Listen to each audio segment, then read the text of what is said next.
Почитувани представници на медиумите, почитувани граѓани.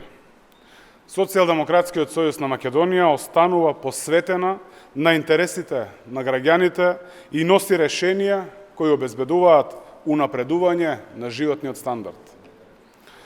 Парламентарното мнозинство, предводено од СДСМ, вчера ги усвои измените и дополнувањата на Законот за додадена вредност, со што ДДВ-то за електрична енергија се намалува од 18 на 5%. И покрај обидите за блокади од страна на ВМРО-ДПМНЕ, успеавме да ги донесеме овие измени кои ќе спречат поскапување на цената на електричната енергија за домакинствата.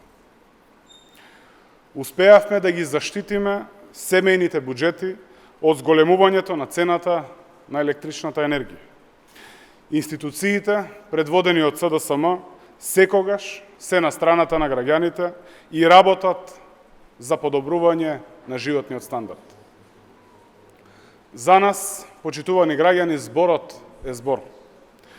Ја вративме дневната ефтина тарифа за струја, а постојано инвестираме во нови, еколошки и обновливи извори на електрична енергија, со што ја заштитуваме животната средина. 4 години покажуваме како се работи одговорно, посветено во интерес на граѓаните. И тоа ќе продолжиме да го правиме и во иднина. Затоа, Социјалдемократскиот сојуз на Македонија го има најдоброто за граѓаните, најдоброто за економијата, најдоброто за нашата држава.